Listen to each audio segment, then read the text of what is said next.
Hermanos, así como estamos en pie, vamos a buscar en la palabra del Señor la epístola a los Romanos, capítulo 13, del cual vamos a leer los versículos 1 al 7. Antes de la lectura, hermanos, queremos recordarles que el próximo domingo, 23 de octubre, se celebrará el aniversario en la congregación El Divino Salvador de la localidad de Tlacolulán. Con ese motivo, y como ustedes saben, esa congregación depende de esta iglesia, una comisión de este consistorio estaremos presentes en aquel lugar. El próximo domingo no estaremos aquí el pastor, nuestro hermano Ignacio Piña, hermano Mauro Hernández y un servidor. Estaremos cumpliendo esta comisión en aquel lugar. Los demás integrantes del consistorio estarán aquí para poder celebrar el culto. Entonces, lo que les informamos para su conocimiento, hermanos. Leemos Romanos capítulo 13, versículos 1 al 7. Lo hacemos alternadamente y nos unimos en el versículo número 7. Después de esto estaremos atentos a la predicación. Ya hemos cantado, ya hemos orado y ahora toca guardar silencio y con reverencia escuchar lo que el Señor tiene que decirnos en esta tarde. Dice la Escritura: sométase toda persona a las autoridades superiores, porque no hay autoridad sino de parte de Dios, y las que hay por Dios han sido establecidas.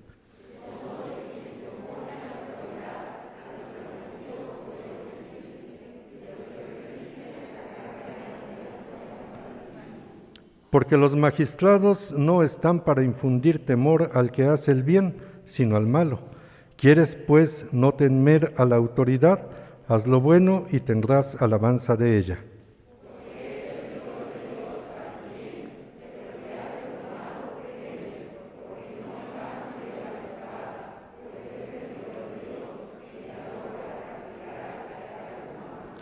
Por lo cual es necesario estarle sujetos, no solamente por razón del castigo, sino también por causa de la conciencia.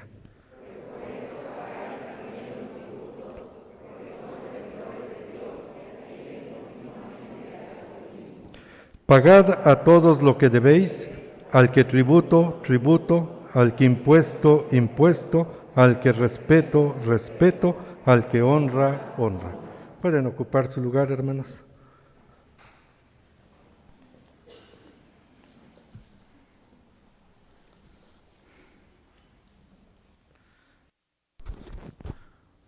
Hermanos, pues hemos llegado ya al capítulo 13 de esta aventura homilética, esta aventura por la carta de Pablo a los Romanos, una carta que es muy pocas abordada completamente, y ya ven ustedes por qué. Prácticamente estamos a mitad del mes de octubre y apenas vamos en el capítulo 13.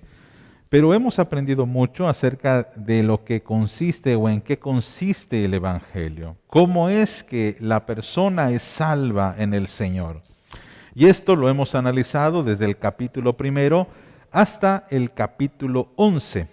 Pero a partir del capítulo 12 hemos dicho que inicia una nueva sección, la cual puede llamarse como la aplicación del Evangelio, la ética del Evangelio, el comportamiento que exige el Evangelio.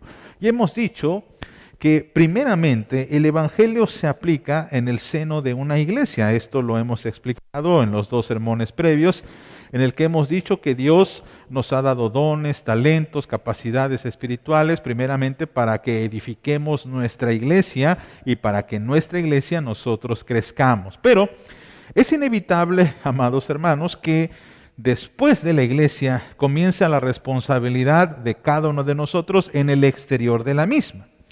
Y miren, a pesar de que tenemos anhelo por el reino de los cielos, tal como lo dice Filipenses allá en el capítulo 3, versículo 20, que dice que nuestra ciudadanía está en los cielos, no por eso dejamos de ser responsables de nuestro actuar en torno a nuestra ciudad, en torno a nuestro país, en torno pues a este mundo en el que estamos desarrollándonos. En otras palabras, como cristianos también tenemos un civismo que desempeñar. tenemos que comportarnos como ciudadanos de este país. Y por eso, después de aplicar el Evangelio en la iglesia, Pablo ahora nos invita a aplicar el Evangelio en relación a nuestros gobernantes y a nuestra ciudad. Algo que a veces, hermanos, para ser muy sinceros, no queremos hacer debido a la cultura que predomina, que ya hemos señalado es la posmoderna, que incluso nos enseña a ser rebeldes, a no dejarnos, a denunciar aún lo que no nos parezca de lo que acontece a nuestro alrededor. Y esto, por supuesto, implica que tenemos que protestar en todo momento en contra del gobierno, de lo que hacen las acciones, los policías, todos, bueno, aún incluso los directores, los rectores de la universidad tienen que ser constantemente vapuleados. Pero, ¿qué enseña la Biblia con respecto a el comportamiento del cristiano? Hay tres cosas que hallamos en esta parte de Romanos capítulo 13, los versículos que hemos leído del 1 al 7, nos enseñan tres cosas esenciales. La primera, que el cristiano debe saber someterse. ¿Qué significa esto? Vamos a desarrollarlo. La segunda cosa que nos enseña esta porción es que el cristiano debe distinguirse como un buen ciudadano, un ciudadano modelo. El ejemplo de los ciudadanos son ustedes. Y finalmente el cristiano, se nos dice, debe cumplir con sus obligaciones civiles. Ahora, ¿por qué decimos esto? Es lo que vamos a descubrir, hermanos, ¿verdad? Y para ello vamos a dividir el texto en tres partes, tres secciones, pero antes de proseguir vamos a orar, vamos a inclinar el rostro al Señor, porque el Señor es el que inspiró esta palabra, y si queremos entender esta palabra, tenemos que acudir a nuestro Dios para que nos ayude a descubrir esa verdad. Oramos. Señor, en el nombre de Jesucristo, te damos gracias primeramente porque nos das esta palabra a nosotros, aunque está dirigida a un pueblo en determinada situación que es el romano. Entendemos que tu palabra, por ser viva y eficaz, también es funcional para nosotros en este siglo y en nuestra cultura. Señor, ayúdanos, por tanto, a descubrir la verdad y que podamos aplicarla en nuestro alrededor. Por Jesucristo, nuestro Señor. Amén. Bien, hermanos, el primer caso, el primer objetivo de este sermón es descubrir que el cristiano debe saber someterse. Romanos capítulo 13, leamos por favor versículo 1 y 2, por favor.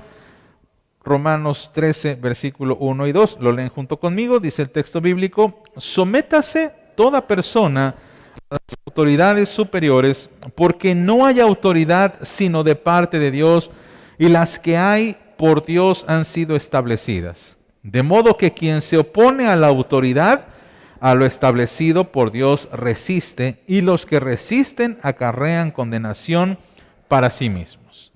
Bien, antes de indicarnos qué debemos hacer, tenemos que descubrir cuál es una verdad teológica en esta porción de la Escritura. Hay una orden que el apóstol Pablo dice, y es esta: sométase toda persona a las autoridades. Eso es lo que nos dice el apóstol Pablo, ¿no? Sométase. Esta palabra es muy chocante para nuestro tiempo hoy porque estamos en contra del sometimiento. En todo momento va a usted descubrir en las redes sociales, en libros de texto, en exposiciones en la universidad, en conferencias, conferencias de prensa, etcétera, que el sometimiento prácticamente está pasado de moda y que incluso usted tiene que romper esas cadenas y prevalecer para no ser sometido. Pero Pablo dice lo contrario, dice sométase.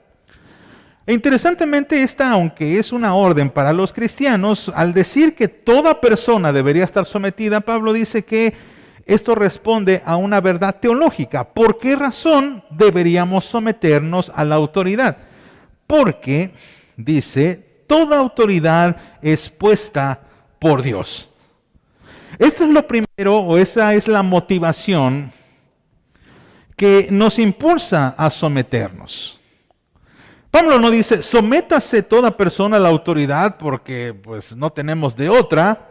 No dice, hay que someterse a la autoridad porque así quedamos bien con la autoridad y cuando queramos algo a cambio ellos nos van a hacer caso. Pablo no dice eso. La razón por la cual el pueblo de Dios tiene que someterse es una verdad teológica y es esta, porque esa autoridad, sea como sea, Dios la ha puesto. Toda autoridad es puesta por Dios. Dios es quien coloca, quien quita a los reyes, a los jueces, a los magistrados, y esto se aplica a toda autoridad terrena que pueda estar sobre usted, su director, si es usted un estudiante, el rector de la universidad, el director del área de trabajo en el que usted se desempeña, su supervisor, lo cual empezamos como, ¿a poco mi supervisor fue puesto por Dios? ¿Sí? Dice esto la palabra. La palabra dice que toda autoridad, dice, no hay autoridad sino de parte de Dios. Y hermanos, probablemente habrá una resistencia porque tenemos que mencionar casos concretos que no distingue ni partido ni color. A ustedes, a muchos de ustedes, quizá no les agrade el actual presidente, ¿verdad? Y lo critiquen y digan que este es así, este es asá. Bueno, podrá hacer lo que usted quiera, pero la Biblia dice que el pueblo de Dios tiene que aprender a someterse, porque esa autoridad es puesta por Dios. Si ustedes van hacia el capítulo 2 de Daniel, Daniel capítulo 2, versículos 20 y 21, dice el texto bíblico, y Daniel habló y dijo, sea bendito el nombre de Dios de siglos en siglos, porque suyos son el poder y la sabiduría. Él muda los tiempos y las edades, y luego que dice, quita reyes y pone reyes. Da la sabiduría a los sabios y la ciencia a los entendidos. Entonces, hermanos, la primera verdad teológica que encontramos aquí es que la autoridad, el rey, el presidente, es puesto por Dios. Por supuesto, hermanos, sabemos que desempeñar nuestra responsabilidad civil yendo a votar, eso es algo que a todos nosotros nos debería quedar muy claro. Pero Dios ejerce su voluntad a través precisamente de las personas que están votando. Quizá no nos parezca, hermanos, pero creemos que Dios es un Dios soberano. Esto lo hemos analizado en muchos sermones, lo hemos analizado en muchos estudios, de que Dios es soberano. Y esta verdad de que Dios es soberano significa que Dios no solamente pone a reyes, a presidentes, los coloca allí, sino que en algún momento esos reyes y esos gobernantes van a rendirle cuentas a Dios. Y esto es una gran verdad. Aún incluso cuando estos gobiernos lo nieguen, la Biblia dice que todo hombre va a dar cuenta de sí ante el Creador. Y esto incluye, por supuesto, a los gobernantes. Por lo tanto, la orden de Pablo es completamente lógica. El deber de nosotros como pueblo cristiano y enseñar a los demás es que sometiéndonos a ellos les facilitamos las tareas de gobernar. Pero nuevamente, hermanos, esta expresión de someterse no es muy aceptada en nuestro tiempo, ¿verdad? Todo lo que suene a sometimiento es rechazado. Vivimos en una cultura posmoderna que intenta hacer un revés de esto que es el sometimiento. Incluso se dice que ahora debemos voltear las cosas y no dejarnos, sino rebelarnos, ¿no? Y tenemos, por ejemplo, la subversión o el levantamiento feminista. No saben cuántas veces cuando damos pláticas prematrimoniales, uno de los textos que citamos mucho es Efesios capítulo 4. ¿Y alguien se acuerda qué es lo que dice Pablo hacia las mujeres? ¿Se acuerdan ustedes? La mujer debe estar, ¿qué? Sujeta a su marido. Y las mujeres rechinan los dientes y dicen como que ¿por qué? Y es comprensible debido a que la cultura en nuestro tiempo enseña lo contrario. ¿Por qué tienes que estar sometida? Cuando entendemos el principio bíblico, razonamos la razón de ello. Y por eso es difícil aplicar este principio en nuestro tiempo.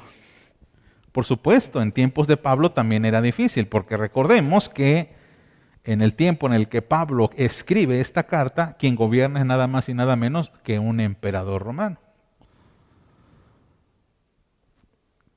Si alguien se resiste, versículo 2, si alguien se opone a la autoridad, ¿a quién se opone directamente? Dice el texto bíblico, a Dios. Y los que resisten acarrean condenación para sí mismos. Hermanos, no es que esto nos libre de alguna manera de señalar errores que pueda tener la autoridad. Yo creo que puede usted hacerlo. Tiene esa libertad de inteligencia de señalar si un gobernante está actuando con injusticia o está cometiendo fraude o corrupción. Pero esto no elimina el que el pueblo tenga que someterse, porque de no hacerlo, dice el texto, es resistir a la autoridad. Y resistir a la autoridad es resistir, dice el apóstol Pablo, a quien lo colocó allí. Es como si nosotros cuestionáramos a Dios y le dijésemos, Dios, ¿por qué pusiste a esta persona aquí?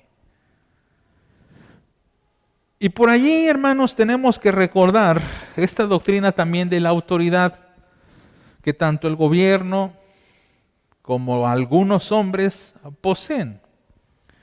Y esta autoridad se le conoce como una autoridad delegada, es decir, los gobernantes están allí no por ser buenas gentes, no por tener un carácter moral intachable, no por ser incorruptibles, aunque algunos presuman de ello, sino simplemente porque un grupo de personas decidió ponerlo allí.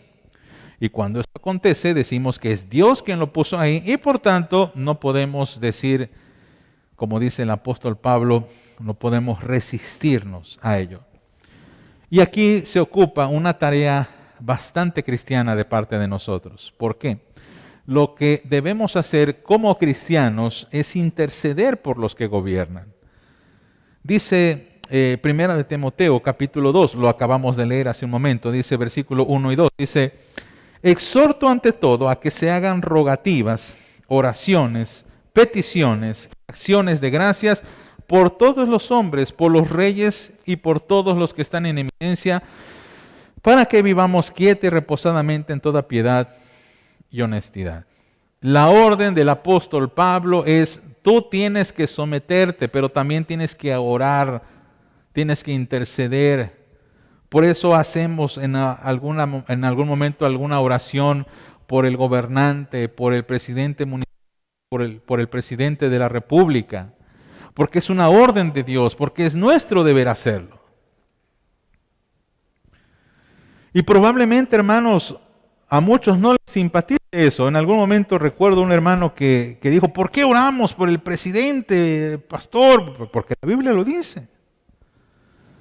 Pero el presidente es un ladrón y un ratero. Bueno, la Biblia nunca dice que tengamos que orar por las personas cuando son buenas.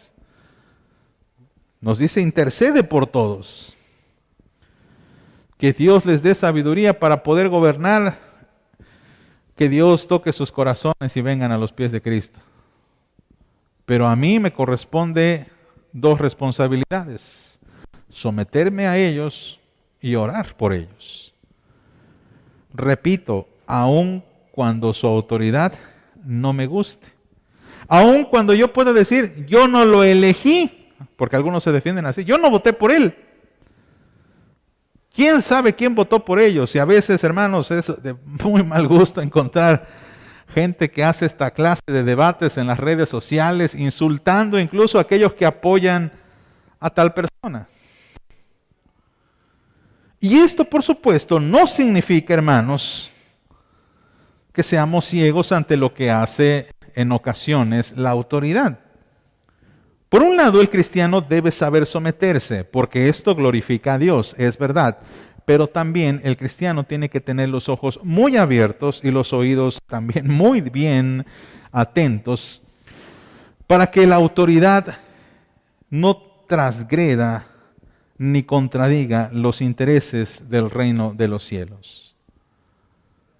Y es allí donde el pueblo cristiano tiene que aprender también a denunciar el pecado con autoridad.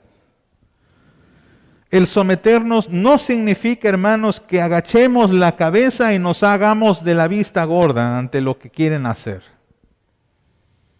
Hemos comentado en muchas ocasiones, por ejemplo, esta ideología de género que se intenta imponer Pero la ideología de género está contrariando directamente la palabra del Señor. Y es aquí en donde el pueblo cristiano puede decir, puedo obedecerte, pero si tu orden contradice la Biblia, entonces Dios me exime de esa obediencia, porque es necesario obedecer a Dios antes que a los hombres. Por eso, hermanos, es necesaria esta aclaración. La idea es que ninguna ley contradiga los intereses del Señor. Y la mayoría de las leyes, hermanos, son para la sana convivencia. Por ejemplo, no rebasar los límites de velocidad, ¿verdad? El no tirar o no sacar la basura en ciertos horarios. Ya ven que luego, según el Código Penal, se establece que en Jalapa solamente pueden sacar la basura cuando se acerque y tales días, ¿no? Esa clase de leyes, hermanos, están diseñadas para la sana convivencia de los ciudadanos de una entidad. Y a esas leyes son a las que nosotros tenemos que someternos. Pero cuando haya una ley que contradice la palabra de Dios, aquí el Señor nos dice, es necesario obedecer a Dios antes que los hombres. Por lo tanto, el pueblo cristiano sabe someterse, sabe obedecer. Y el cristiano debe distinguirse entonces como un buen ciudadano. Seguimos leyendo ahora versículos 3 al 5, por favor. Dice, porque los magistrados no están para infundir temor al que hace el bien, sino al malo. ¿Quieres pues no temer la autoridad? Haz lo bueno, y tendrás alabanza de ella, porque es servidor de Dios para tu bien. Pero si haces lo malo, teme, porque no en vano lleva la espada, pues es servidor de Dios, vengador para castigar al que hace lo malo, por lo cual es necesario estarles sujetos, no solamente por razón del castigo, sino también por causa de la conciencia.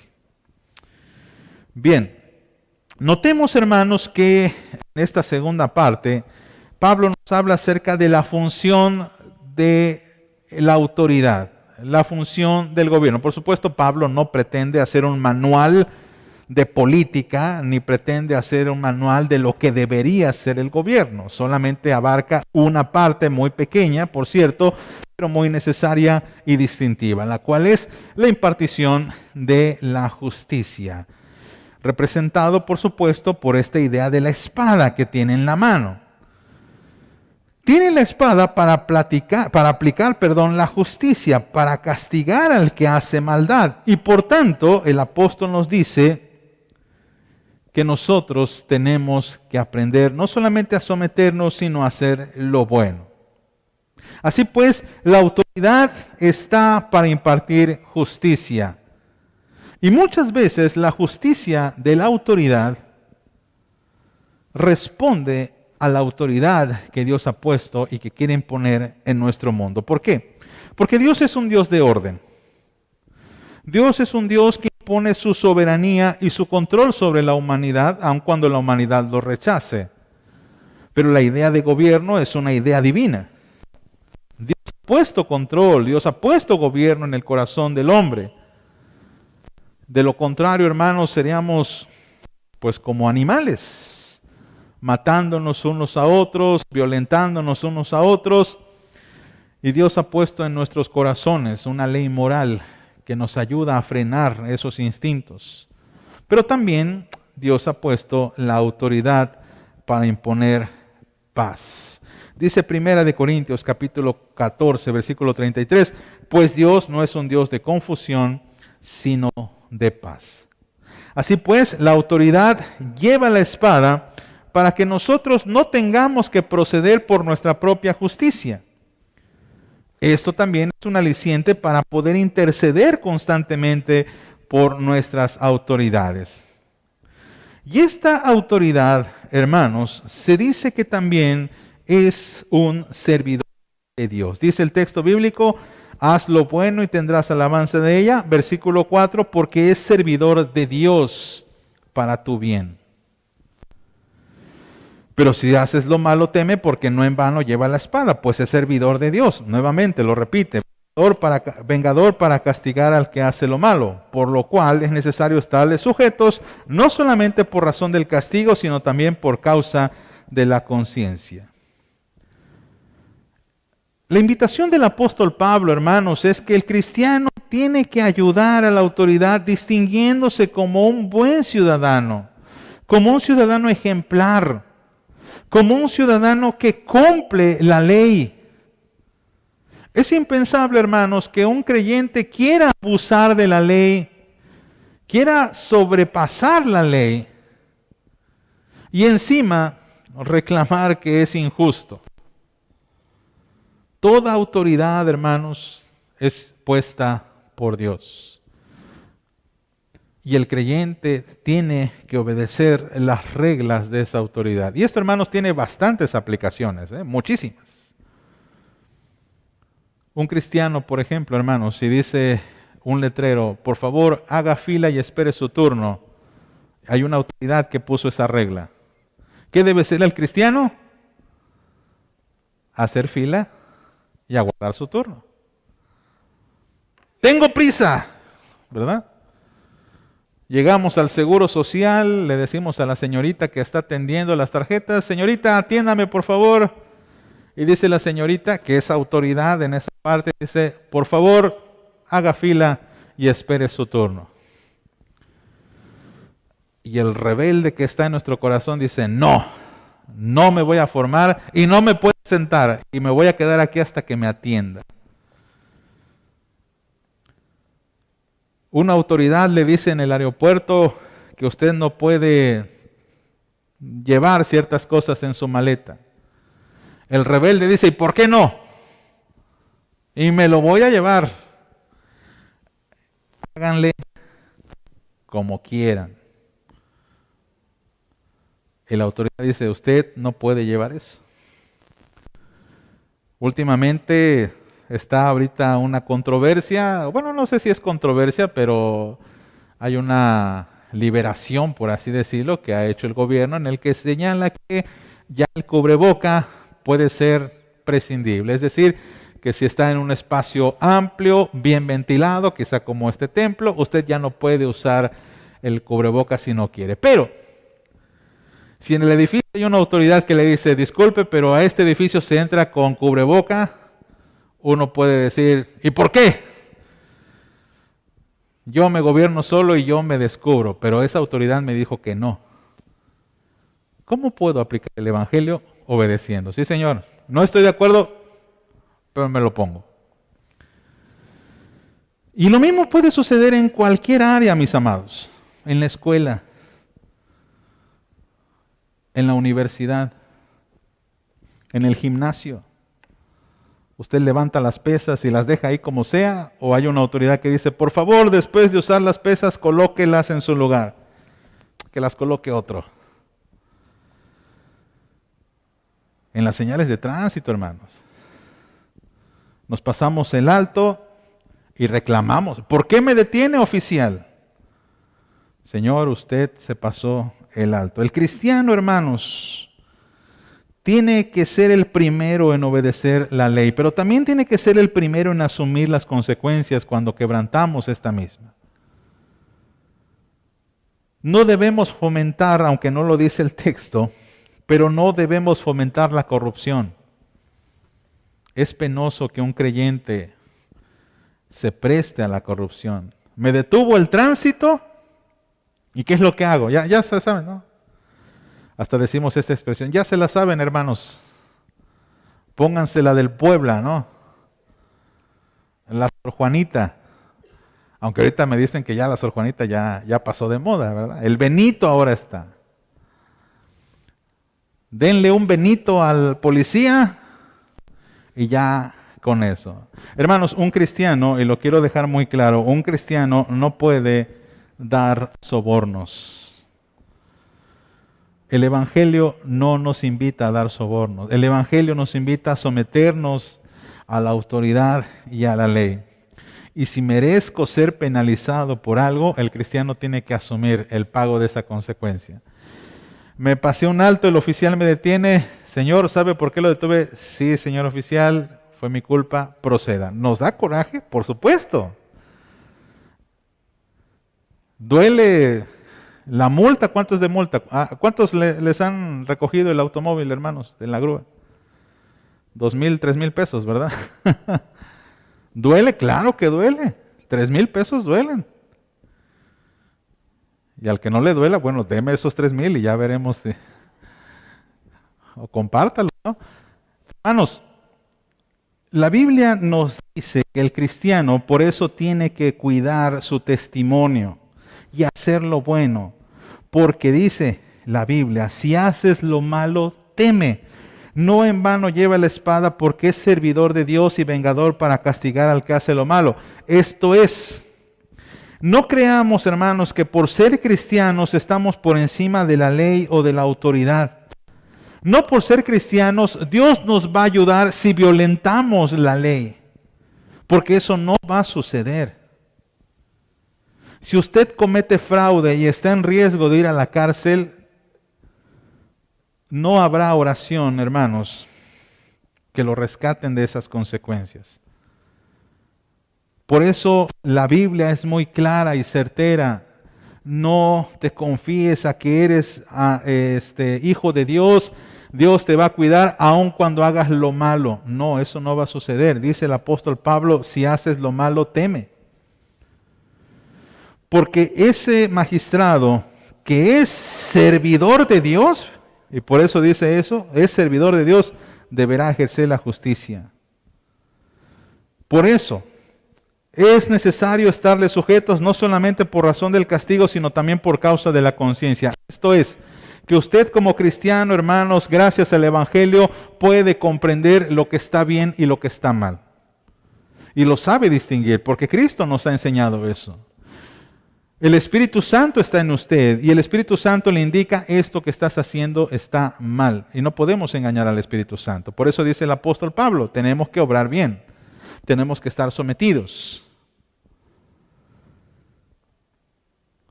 Y de esta manera, hermanos, vamos a nuestro último punto. El cristiano debe cumplir con sus obligaciones civiles. Romanos capítulo 13, versículos 6 al 7 dice, todos juntos, por favor, pues por esto pagáis también los tributos, porque son servidores de Dios, que atienden continuamente esto mismo. Pagad todos lo que debéis, al que tributo, tributo, al que impuesto, impuesto, al que respeto, respeto, al que honra, honra. Recordemos, hermanos, que Pablo está hablando en un contexto romano en el que el gobierno es idólatra, es el emperador, es un hombre pagano que se asume a sí mismo como Dios. Pablo dice, sométanse a él. Pero no solamente dice eso, sino paguen tributos, paguen impuestos, cumplan con sus obligaciones como ciudadanos. El pago de tributos no solamente se trata del pago de impuestos, sino de todas las obligaciones civiles que la autoridad imponga. Y por supuesto, hermanos, que la gente puede rebelarse, puede resistirse, pero la Biblia dice que usted tiene que ser consciente que esos impuestos sirven para la aplicación de justicia. Probablemente habrá quienes discutan y digan, no, pero este pago es injusto, pero este pago no corresponde, y aplican la ley según para liberarse. Por ejemplo, no sé si ustedes han visto esos videos en donde hay personas que están en contra de lo que cobran las casetas de peaje, ¿verdad? Y dicen, la Constitución dice que tengo libertad de tránsito y quiero pasar por aquí y no voy a pagar la cuota de la caseta, ¿no? Y se pasan. La Biblia dice que no debemos deberle nada a nadie y debemos pagar a todos lo que debéis.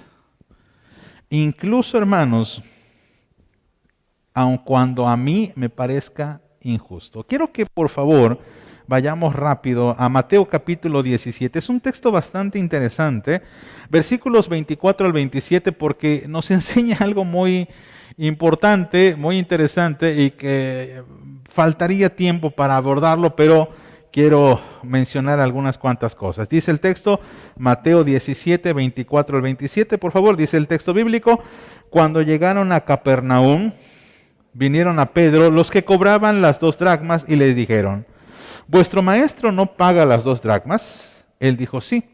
Y al entrar en casa, Jesús le habló primero diciendo, ¿qué te parece, Simón? Los reyes de la tierra, ¿de quiénes cobran los impuestos? Los tributos son los impuestos, ¿de sus hijos o de los extraños? Pedro le respondió, de los extraños. Jesús le dijo, luego los hijos están exentos. Sin embargo, para no ofenderles, ve al mar y echa el anzuelo, y el primer pez que saques, tómalo, y al abrirle la boca hallarás un estatero. Tómalo y dáselo por mí y por ti. Es una lástima que no podamos abordar el texto, pero quiero mencionar solamente un par de cosas. Si ustedes se fijan, lo que Jesús está haciendo con esta pregunta a Pedro, está dándonos a entender que el impuesto es algo injusto, ¿verdad? Dice, Pedro, ¿qué te parece? ¿De quiénes cobran los tributos o los impuestos? ¿De sus hijos o de los extraños? Pedro le respondió, de los extraños. Luego los hijos están exentos. Esto es para decir, pues tú y yo estaríamos exentos de este impuesto. Recordemos que Pedro es de Capernaum, pero también Jesucristo ubicó su vivienda allí, ¿se acuerdan ustedes? Capernaum está al norte, en el mar de Galilea. Por lo tanto, Jesús era nativo de ahí, vivía hace muchos años allí, pero le siguen cobrando impuestos. Como que se nos da a entender que el impuesto era injusto, pero Jesús no regateó, no se puso a discutir. No puso allí un letrero diciendo, este gobierno opresor que cobra. No hizo nada de eso. Pagó. Y me parece que la enseñanza, hermanos, para nosotros es que nosotros no somos un pueblo de disensión. Los cristianos no somos un pueblo revoltoso. No somos un pueblo revolucionario en el sentido de que tomamos las armas y denunciamos con acciones como cerrar las calles y cosas esas que la verdad están lejos de la voluntad divina. Pero dice el texto bíblico que Jesús pagó. Parece que la orden del Evangelio es paga. Paga al que tributo, tributo.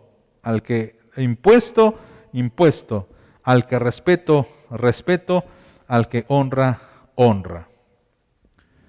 Y esto, hermanos, nos lleva a mencionar que posiblemente cada uno de nosotros tenga otras obligaciones civiles que tiene que cumplir para la buena convivencia. Y el creyente debe ser el primero en cumplirlas y en pagar sus contribuciones. Así que, hermanos, hemos pagado nuestros impuestos, hemos rendido declaración a aquellos que tenemos que hacerla. Hemos sido conscientes con todo lo que debemos de rendir cuentas.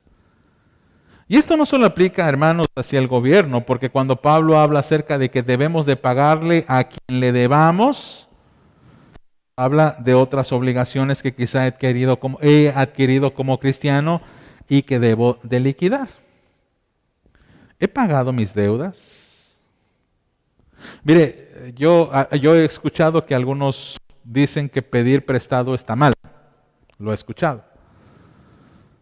Personalmente, mi opinión es que a veces no hay opción para no proceder a la deuda. El que usted pida prestado a un banco o a un particular por la necesidad, por algún imprevisto, creo que es algo que desafortunadamente es algo que debemos o tenemos que recurrir para solventar esa necesidad. Pedir prestado no está mal. Lo que está mal es no pagar. Y hermanos, a veces es muy penoso que cuando una persona va a cobrarle a alguien, esta persona se enoja. ¿No es así? Le haces el favor de prestarle lo que necesita y cuando vas a cobrarle, se ofende. En el pueblo cristiano eso no debería de suceder. El pueblo cristiano debería proceder, hermanos, a con honor pagar sus deudas. y decir, hermano, a lo mejor me ha atrasado, he tenido un desfase, te pido paciencia, pero te doy la cara. Me presento ante ti, no me escondo, porque a veces eso suele suceder, ¿verdad? Le prestamos al vecino y de repente ya no vemos que el vecino entre a su casa, ¿verdad? No sé a qué hora llega el vecino, ¿verdad? Pero no sabemos, ¿verdad? No nos quiere ver, no nos quiere pagar. El cristiano no se oculta, hermanos. El cristiano da la cara y puede decir, hermano, tenme paciencia. Hermano, mira, tengo a lo mejor un poco, no te puedo liquidar todo de una vez, pero te doy mi palabra que puedo hacerlo. ¿Ha pagado, hermano, usted sus deudas? ¿Le ha pedido prestado a alguien y no lo ha pagado? Pague. Pague. Aunque sea, como dice aquel viejo verso de aquel viejo banco, en pagos chiquitos, para pagar poquito. Bueno, eso dicen ellos. Pero pague, hermano. ¿Ha sido honesto en sus compromisos en la escuela, en la universidad, en el trabajo? ¿En su sindicato? ¿En su club? ¿En su gimnasio? ¿En su vecindario? ¿Debe algo, hermano? ¿Por qué es tan importante esta sección de el deber? Porque, hermanos, creo que cuando hablamos de las deudas abordamos un tema que es bastante delicado, que es el dinero.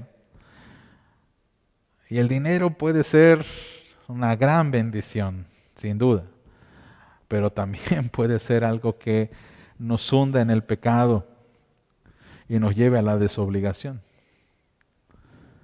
Por tanto, hermanos, la idea de que usted liquide habla mucho de dónde está su corazón.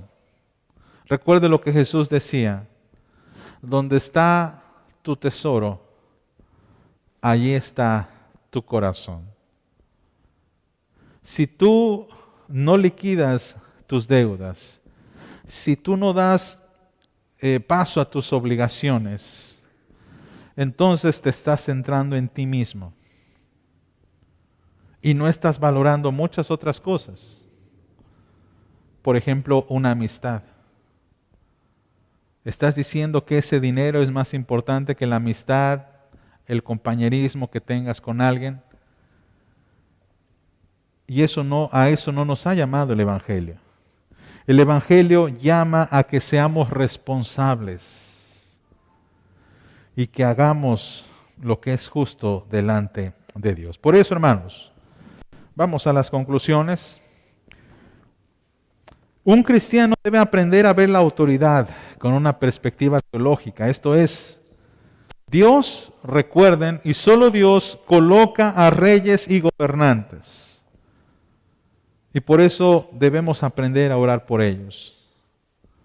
Debemos aprender a orar, hermanos, para que ellos cumplan con sus obligaciones. Debemos someternos a su autoridad y debemos ayudarle en el desempeño de sus funciones, siendo ciudadanos modelo, cristianos ejemplares, cristianos que iluminen a los demás. El mundo tiene que saber, hermanos, que es posible vivir una mejor vida, una nueva vida. Y esto solamente se hace a través de Jesucristo. Cuando el mundo se dé cuenta, hermano, de su actuar, seguramente preguntarán, ¿por qué eres distinto? ¿Por qué si cumples lo que prometes, pagas a quien debes, te sometes a la autoridad? ¿Por qué? Porque Cristo me lo ha enseñado. Porque Cristo también se sometió al Padre y vino a morir en la cruz por mí. Porque Cristo pagó mi deuda para que yo no tuviera que pagarla. Para que Cristo me dé una nueva vida y ahora lo vivo en el Hijo de Dios. Oramos.